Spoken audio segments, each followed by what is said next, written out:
Welcome to Shotgun Story, the podcast that has conversations with indie creators about music, meaning, and the point of it all, so that you may be inspired by the journeys of other artists who are doing it for themselves, and maybe gain a little more understanding as to why it matters quite so much that you keep creating. Hooray! Hello! Yay! Hi Tori, how are you doing? Good, and you? I'm so glad we managed to do this. Yes, of course. Me too, actually. Gosh, it's been years. Yes. In fact, it was in 2014 that we both took part in that Laura Burns Songbird. Oh my god, it was 2014. Yeah. Crazy. Wow. Time flies, eh? It sure does. Well, I'm so glad you're here. I'm going to start here. Okay. With you, Lana Crowster, singer-songwriter, creative, musical entrepreneur. Yes, ma'am. I'm so excited to hear what you're doing, but I want to start right at the beginning. Okay. And I want to find out, why did you choose music? What sparked your love of it? Oh my gosh, long story, and it's going to sound a little bit cheesy, but music actually chose me. I mean, I was a kid and I grew up in a household that was my parents were very obsessed with music. Every day the radio would be on. Every weekend there would be parties. Sometimes they'd do like karaoke parties, you know. So I was always surrounded by music as a kid. Joined choirs from when I was like 6, 7 years old, the whole nine. I was very involved in music as a kid. When I was 14, I joined a youth band called the Belhar Music Collective. And the manager of that band was like, you could do this for a living. And I was like, what? People are going to pay me to do this thing that I love and enjoy? Because literally, I just love singing and dancing and jumping around. I've just always felt at home and my most self on stage or performing for people. So that was kind of the point when I was like, okay, cool, I'm going to pursue this thing.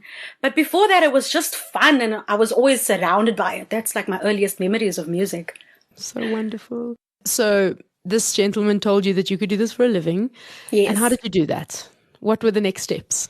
Well, next steps was trying to figure out how I'm going to do this thing that's not really seen as a profession to my parents and their generation, while simultaneously telling them hey guys, it's chill, I'll make this work.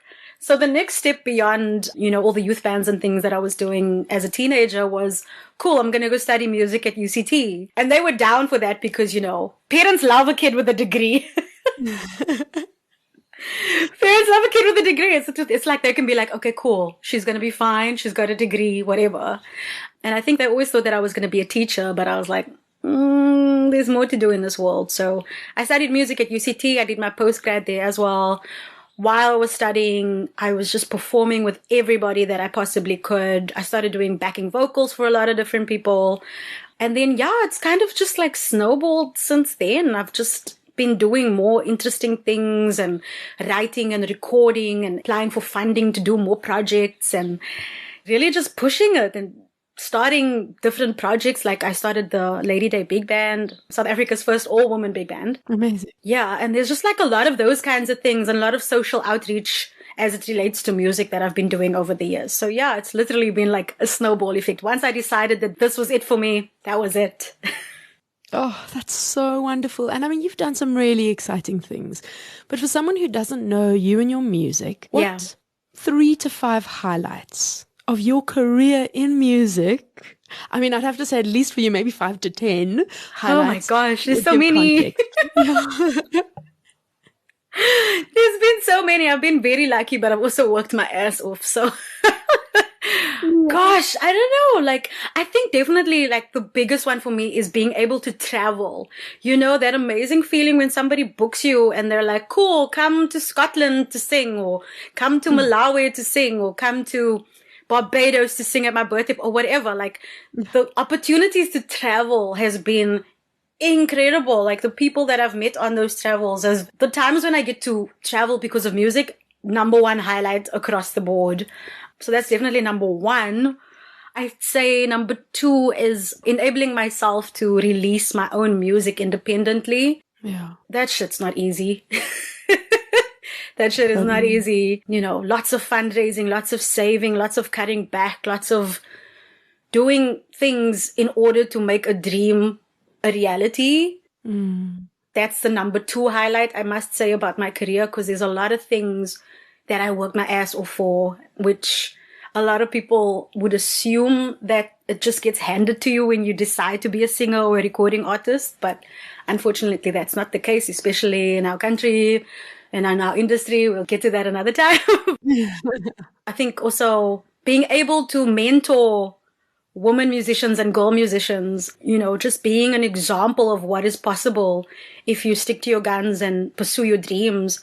Because I remember as a young colored girl, I didn't really have a lot of people doing this thing who looked like me, It was like Vicky Sampson and that was it. Yeah. Yeah, so it's like being able to be a representative for my hood and where I come from and my culture and be like, hey man, just work hard. And, if this is what you want, you can get it. Like, just work. So that's 3. The other 2, wow, probably meeting like famous people. Yeah. People you look up to. Like, I grew up listening to George Benson. For those of you who don't know, he's a legendary jazz vocalist and guitarist. Grew up on his music, and then I got to sing backing vocals for him in 2010 at the Cape Town International Jazz Festival. That was amazing. And then like the same thing with someone like Josh Groban, who I wasn't really a fan of, but I got the gig to be his backing vocalist on his last tour here. And he's such a cool dude. Like, I would hang with him any day. So like stuff like that, meeting Lisa Kakaula, who used to do some stuff with Basement Jaxx, one of like the original funk singers with that whole, Basement Jaxx period of music, meeting her and getting to sing with her. Just like, there's just a lot of shit that I was able to do. And it's all just like those moments where I have to like take a minute and be like, is this my goddamn life right now? This is amazing. Wow. I mean, there's so many. Wonderful. Gosh, I'm talking so much. That's what I want. I want you to talk all the time. I'm going to keep quiet as much as possible. But I want to find out also, weren't you on a TV show? I would mention the name, but I don't know the name. I was on The Bachelorette South Africa, and I actually met my husband. I'm joking. That is not it. No. For a moment there, I was like, oh my gosh. I really did not know this. I know. That would make my mom proud if that was a true story. No, I was on season 1 of The Voice South Africa in, I think that was like 2016. Yeah. And now the gigs, your backup stuff that you are doing, did it follow that or did it come before? No, it all came before. Like, I was in the industry as a professional for about 14, 15 years. At that point, and then The Voice came along. And what a lot of people don't know, like, The Voice is not like Idols where you just show up and there's open auditions for everyone. They actually ask industry professionals to put people forward for The Voice. Yeah, so like obviously higher caliber of singers, lots of professional singers that get put forward, and people like myself who are session singers and backing vocalists. So I was put forward by like 3 or 4 people, and I wasn't going to do it. I was like, I've got so much going on right now. I don't need this. I don't believe in reality TV shows, blah, blah, blah, whatever. And then I went just for the experience and also just to learn what television looks like from, behind the screens and what happens behind the scenes and everything. And yeah, it was an incredible experience. But definitely the most annoying thing about it is that people think that that's when my career started. And it's like, no, girl. Yeah. Oh, that's wonderful, actually. I'm so pleased that it started before that. Yes, absolutely, girl. I mean, you were part of the start. I knew you before that, exactly. Yeah, when I met you guys, when we did that tour with Laura in 2014, at that point I was in the game for 10 years already. Amazing. So yeah, I had been a professional for 10 years, and that's why it was so easy for me to mentor the girls and do whatever you guys needed me to do. I mean, I think we had like 1 rehearsal before the actual show every time. Yeah, that was exactly. Those kinds of skills you don't just get, sitting around looking pretty. Talk a little bit about your international travel. I mean, that's beautiful. Being invited somewhere to play at somebody's birthday party internationally. Oh, it's been amazing. So one of my favorite travel stories was I was approached by someone who used to be my student, actually. His name is Silas, and he's from Kenya. And he said he's doing this soundtrack with this guy from Scotland for this documentary about trans people in Kenya, like this group of trans people in Kenya. And it was a beautiful documentary called Sydney and Friends. He was like, I'm singing on the thing, but we need a female voice. Would you be keen? And I was like, hells yeah. Love the project. Love that there's a documentary about these kinds of things. You know, as an ally, this is my jam. So we recorded the soundtrack and it was all beautiful, like ethereal soundscapes. And it was just something that I hadn't done before, but I was so keen to do it. And then like 6 months later, the documentary is almost done and the guy calls us up and is like, do you want to come to Scotland for the release? And we're like, oh, yes, please. And he's like, oh, and also we need you guys to perform. And I was like, yes, please. So that was amazing. That was the first time as a lead singer, I'd say, that I was flown out to do something. And it was incredible. It was incredible. Before that, it had been like every time I do a backing vocal gig with like Arno Costens or Karen Zoid or Toya DeLazy or whoever, we get flown to where we need to be. But that was like the first time it was like, Lana Crowster, come over, girl. Yes. So exciting. So exciting. What about your ultimate why? What drives you to create? My ultimate why? That's deep. I'm so glad we're doing this after lockdown last year. Because I probably wouldn't know why. But my ultimate why is honestly, I want to make this is such a Miss World answer, but I want to leave the world better than it was when I arrived. I feel like kindness is so underrated. And also just as a person, kindness is like my number one thing. And I feel like there's so many of us who want to give kindness but haven't experienced it in a sincere way, especially in our industry where everybody's, you know, trying to one up the other or get somewhere by using someone. And I think there's so much kindness lacking in the world. Yeah. And that's why I am the way I am. But in terms of music, why music? I don't know. It's just being a creative, writing songs, designing clothing, designing pictures or my artwork or whatever, just being creative makes me so, so, so happy. Yeah. I feel like, especially since this whole COVID thing and lockdown, a lot of us have had to revalue our shit. Yeah. And I revalued my shit because I was a hustling Tori. I'm sure you understand this. Like every time it's like, cool, there's a gig. Okay, cool. I've got to work for the next one. Cool, whatever. And there's admin and all these other things. But I am in my happy place when I'm being creative. So whatever that output is, whether it be writing songs, creating something beautiful, whatever it may be, that's me coming back to my inner kid and just being happy, you know? Yeah. So yeah, that's my ultimate why. I just want to be happy. Oh, I love it. You are speaking my language. Yay. Particularly when you talk of kindness. And you do a lot of outreach work. Yeah. Tell me about that. What are you involved in at the moment? So the last big project that I did was with my all-woman big band, the Lady Day Big Band. And so let me backtrack a little bit. The whole reason why I started that was because I'm sure you remember 2018, there was the whole Me Too movement in the headlines and stuff. Mm-hmm. And I got together with some of my musician friends and we were discussing our Me Too experiences. And it was just so scary to know that so many professional women are stopped essentially from living their full potential as musicians because of the fear that they have of being harassed or abused or whatever by fellow musicians. I'm just somebody that I can't just sit by and watch things happen. So I got really pissed and huffy and puffy and I mailed a whole bunch of women and I was like, hey, I'm starting this all-woman big band. We're going to be 20 women strong. The whole point is for us to be in a safe space and play music and just be, but also just talk about and share our stories so that we know that we're not alone when we step into these spaces with men or where you're the only woman in a band full of men or whatever. And then when I eventually got it all together, I realized what I want to do is I want to make it a legacy project. I want to be able to have young girls who want to play the bass or want to play the guitar or, you know, all these instruments that they're dissuaded from playing. Yeah. I want them to see us playing these things and doing these things and be like, yeah, I'm going to stick to my instrument because I love it. Work their way up and then eventually, you know, come and audition for the band. So it needs to have like a revolving door of musicians coming through all the time. So started the band, got everything together. And the second phase was making sure that we could go out to schools and go play for these kids for free, but also to normalize the idea of the woman musician. So you're educating audiences at a young age, you're educating young girls at a certain age saying, hey man, you can do this thing. Look at us. We're old ladies. We can do this. So you guys can do it too.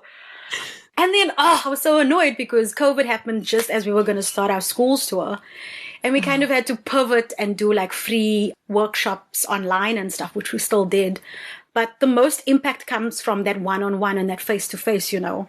So Absolutely. in the meantime, I am still offering like one-on-one consultations and chatting to kids wherever I can. But the minute all of this is cleared up and we're all ready to go, I'm looking forward to just putting out more of those kinds of workshop things and going into communities and just inspiring the girls specifically to pursue their dreams, and also just, you know, letting the boys know that this isn't a weird thing.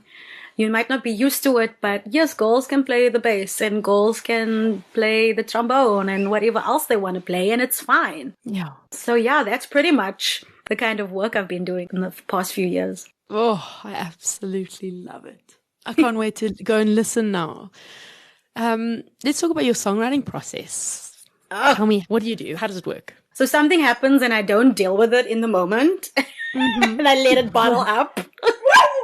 Oh, that's my puppy. And then I hear a beat, or I'm sitting in front of the piano and I'm just playing some chords and stuff, and a melody will come and I'll be like, oh yeah, I want to write a song about this, or I want to write a song about that. Sometimes it's deadline based. So like I once had 4 hours to write a song and I did it, which was amazing. Yeah. But a lot of the time my process is just sitting down and being vulnerable and telling myself that it's okay to say the things that I want to say, or say the things that I haven't had the confidence or the guts to say. And then I put it in a song, and through that it's like therapy. I learn to say those things because I can sing about it, and then it works backwards like that for me. So yeah. And now, as someone who has studied music, Uh-oh. when you write your music, do you do like the music notes and write all the little quarter notes and the timing and all of that stuff when you're writing? No, that only comes later. So if I have to play with a band, then I make sure I give them sheet music and the chords and everything's on there. If they need to know the melodies, I'll write that out. But for the most part, it's just me and a piano, or myself and a beat and my little recorder on my phone. Yeah. And I'm just there like plotting chords and stuff, but it's nothing sexy and academic, just writing it down. It really is all a feel thing and whatever's easiest, you know. Yeah. That's so relieving. I didn't study music. Yeah. And so now I'm trying to teach myself music theory. I'm sitting there on Skillshare trying to learn the very basics for those reasons of having to transcribe it for a band. Always a good tool to have. So, but you know what I always say to people, if you study music, there's one aspect that you get, but what you get at a music school, it's so easy to get that online. So easy. So if you feel like you want to learn, you have access to all the things. My ass only went to UCT to like ease my parents' concerns. And then I happened to learn some dope shit along the way. So like, it's amazing that you're learning to do it, because honestly, to have it in your arsenal as a songwriter and as a singer, to just be able to like put your thoughts into paper and pass it on to your band or whoever, it's amazing. And also then there's less room for them to fuck it up. So now, what are some of the biggest challenges? And let's talk COVID actually for a moment. Okay. What are some of the biggest challenges that you are seeing musicians today facing? Oh man, just holding on to their houses, holding on to their assets, because there's a lot of people who, you know, they are the ones that make lots and lots and lots of money doing this thing, but then they are the ones that just, you know, gig at restaurants and have a little gig here and a little gig there, whatever. And that's how they've managed to make their way. But seeing people literally losing their assets and not being able to feed themselves or their families or provide, it's been the most heartbreaking thing, especially like my peers and mentors, people who I've looked up to. It's been incredibly heartbreaking. And then on top of that, to know that as an artist, you're not supported by your government. Our music and arts is the most amazing export that we have. Yeah. Look at someone like Trevor Noah, comedian. That's in the arts. He's doing so well. Someone like Pretty Yende. The list goes on of South Africans that are doing amazing things in the arts overseas. But once again, Our government has proven that, they don't give a shit about artists. So it's been really, really heartbreaking to realize that, but also just to see on the ground level what's been happening and things that my colleagues have been working for years to attain. It was all supposed to happen in 2020. And then just like that, overnight, all the hard work means fuck all. Yeah. Those kinds of things have been extremely heartbreaking. Me personally, I lost the plot last year. I did not do well at all. I laugh about it now because, lots of therapy since. But yeah, 2020 was supposed to be the year I released my album and my big band project was going to release an album. And we had all these incredible gigs and opportunities lined up. And just like that, it all went to shit. And for a while, I tried to keep it together by making sure that everybody around me was fine. But then when it came down to like, am I okay? I wasn't. And I just... deep dark hole of depression, and it was terrible. I don't know about you, but I definitely had the, I should probably pivot to another career discussion with myself. I was like, what else can I do? What else should I do? Maybe there's something else I can do, blah, blah, blah. And then a couple of weeks ago, I got some funding from Concerts SA and I did some gigs. And I was so nervous that I didn't know how to do this anymore. And the minute I got on stage, I was like, yep, this is my shit. This is what the fuck I'm supposed to do. And it all just came back and I was like, okay, I'm going to keep fighting because clearly this is who I am. Yeah. But there was a while there I was like, listen, I'm probably going to become an accountant or an assassin, whichever one is easier.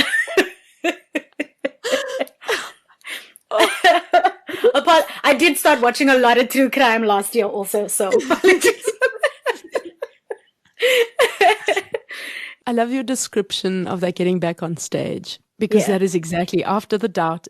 When you stand up there, it's almost like a wave of relief of being home. Yeah. Then this is what you're here for. That's 100% what it was. I had never in my life been nervous to step on a stage, but that night I was freaking out. And when I got up and I sang the first song and people were clapping and I started talking shit because I love talking shit on stage. I was like, oh, damn, I've still got it. Yay. You made me feel all weepy because it's truth. Oh. Truth makes me weepy. Have you had any performances since? Yeah. Amazing. Yeah. Well, I mean, we've been lucky. Sadly, obviously the South African Songwriters Festival was cancelled. Oh. To keep everybody safe, but it's so disappointing. Things that people, their hearts and their passions and their everything go into. And then, it's so disappointing. But it is life, and it's good to keep people safe, and that's what we've got to do right now. Yeah, absolutely. That's got to be our focus. Absolutely. And what does making music look like for you at the moment now that we're in another fairly hard lockdown? Yeah. Well, what I've been latching onto the past couple of months is something that I should have been doing all along. But, when you're on the hustle, you've got so much going on. I've been applying for funding like crazy. Yeah, good. Just so that I can continue being creative. And that's the really cool thing about it. Yeah, later this month, going into studio and recording some more music at Milestone Studios in Cape Town, which is really cool. And the reason how it's happening is that places like Milestone, the studios and stuff like that, they're not making any money either. But they want to keep putting stuff out. So they're inviting artists to come and do stuff. And I applied to Milestones and I was like, hey, this is the concept, blah, blah, blah. And they were like, cool, come. And I was like, yay. Oh. And then I applied for funding and I was like, yeah, I can pay my band. That's so nice. Yeah. So for me, it's like to be able to still write and just put creative stuff out. I mean, I probably won't release it anytime soon because I've just released an album. But just to know that I have this thing to look forward to and it's a creative thing. So that's cool. And the cool thing about Milestone is you can be socially distanced and still do your thing and feel safe about it. So amazing. It's going to be really fun. I actually need to write some more songs, but yeah, I'm excited about that. How's your process? I mean, I absolutely want to know what's going on with you in terms of creating and stuff. I mean, I started a little buy me a coffee thing in the vein of Amanda Palmer. $2 a month to be a part of this thing, and I am learning to record myself. So I've got a little mic and interface, and I'm writing a lot, and so I'm figuring out how to record it and releasing weekly these demos of tracks that I'm writing that are not perfect, but so lovely. Yay! And what's so nice about it is that it's become an accountability partner. So I release something once a week, means I have to write a new track every week. So what I found is that I am in learning the music theory. Every time I learn something new, I'm inspired to make something in a different vein of what I usually do. Yeah. And so I'm making these little things until I can actually afford to go back into a studio and record them and release them professionally. Yeah. But it's exciting. It feels like building a community of people who really care at the same time as making new music, learning to record, learning some of my own little sound engineering stuff, because I've never known that. It's crazy. I've been in this industry for decades, and there's so much that I've just left to the sound guy. And it's a perfect opportunity now to figure it out myself. Yeah. It's quite exciting, that upskilling. Yes, it's incredible. That's so fun. I'm so excited for you. Are you doing it like on a Patreon platform?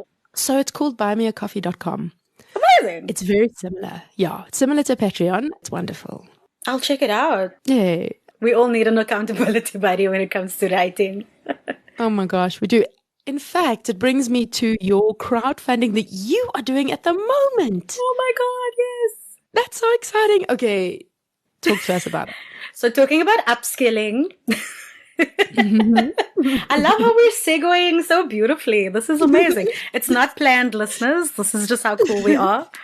Yeah, so 2019, I had this, it's been like years coming, but I've always had an interest in music business. As an independent artist, I've basically just been like figuring my way through the South African music industry and making things work for myself.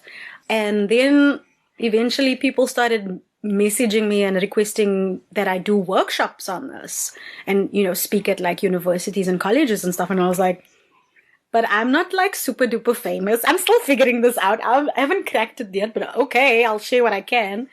And then my wanting to know more about it just grew and grew and grew over time, especially with subscription services coming up and the way technology has infiltrated music and how the two go hand in hand and all of these things. And also knowing that like the South African music industry is unregulated, there's no real structure, there's no real infrastructure, all of those kinds of things. I just had this growing need to want to know how things are supposed to work.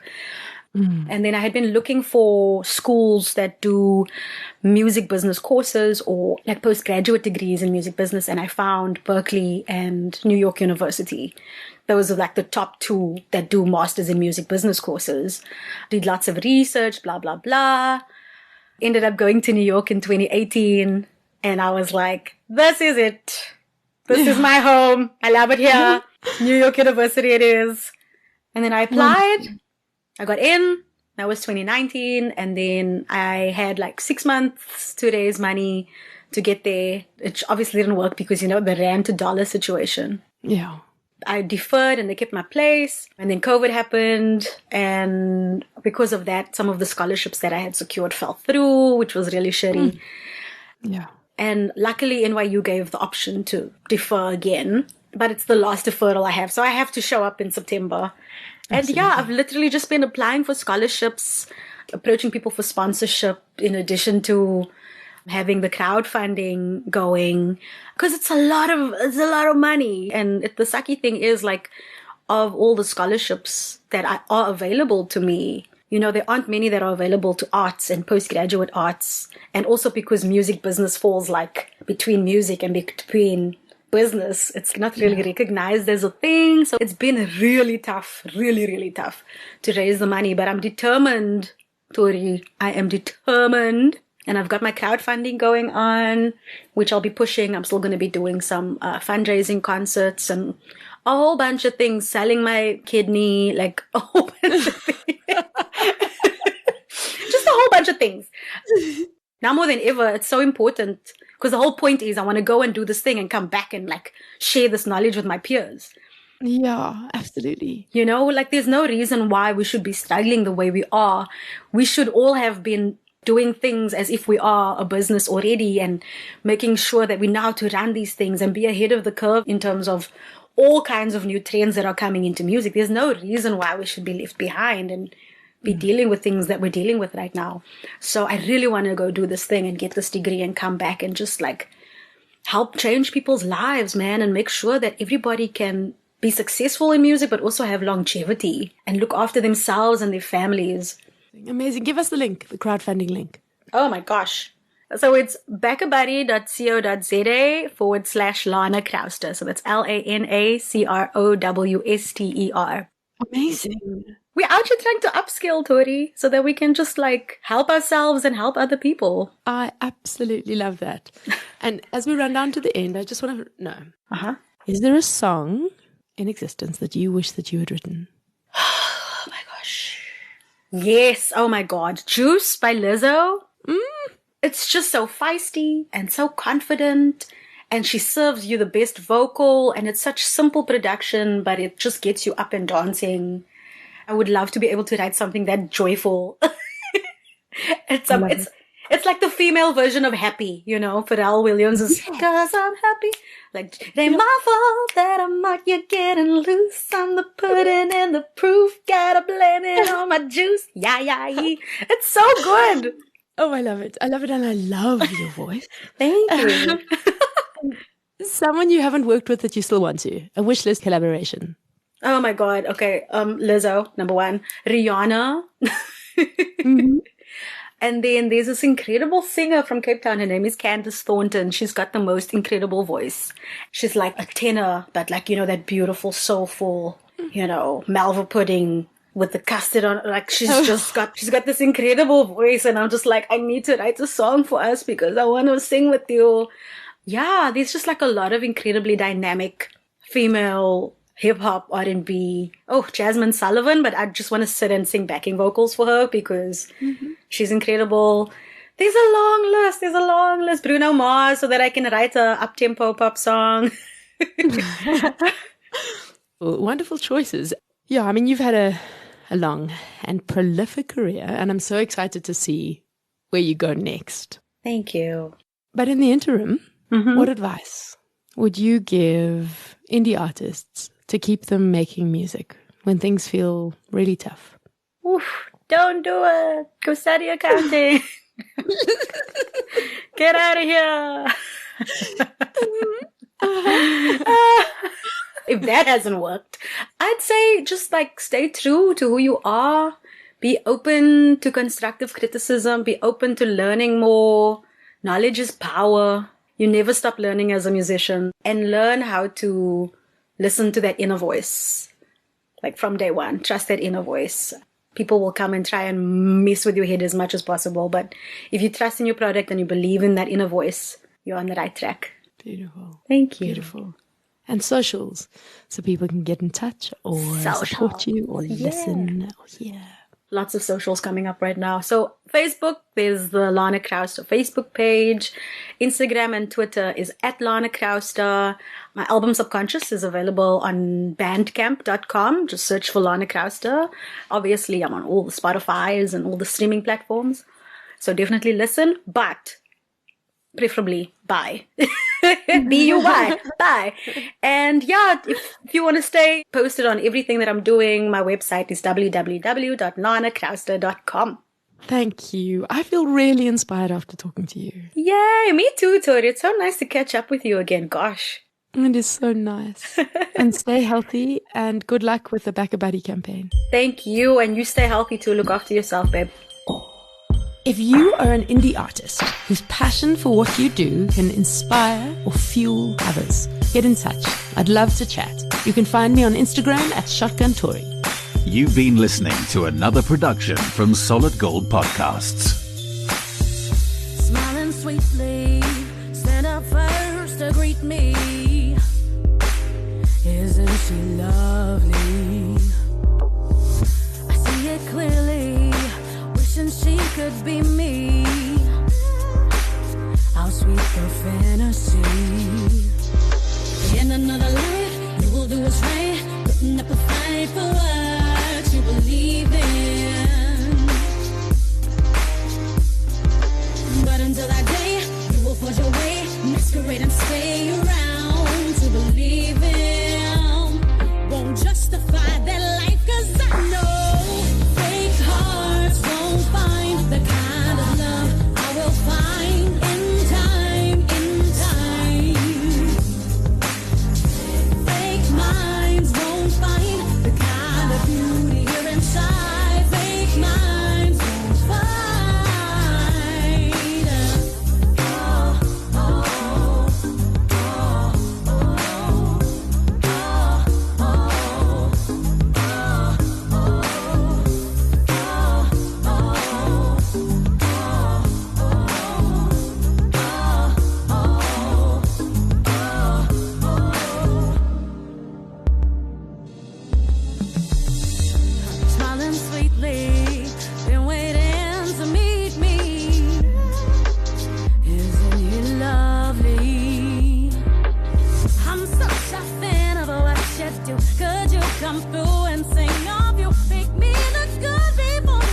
just realize there's more to what you are saying.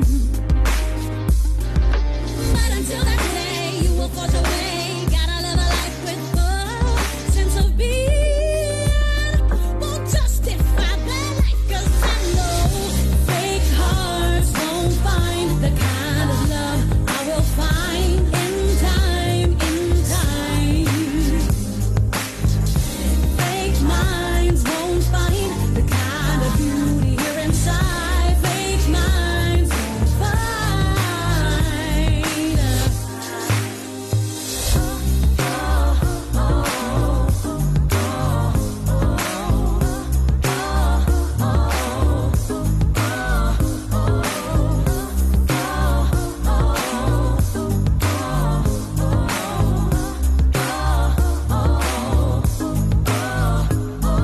As twilight approaches, I lose my focus. Your subtle criticism hits and you don't even notice. And from sunrise to sunset, it won't get, can't forget the misread opportunity that made my life so perfect. As we try to discover the best in one another, society just breaks us down, not even undercover. So we're searching for emancipation, release from the stress, but we can't get your break with all this fakeness.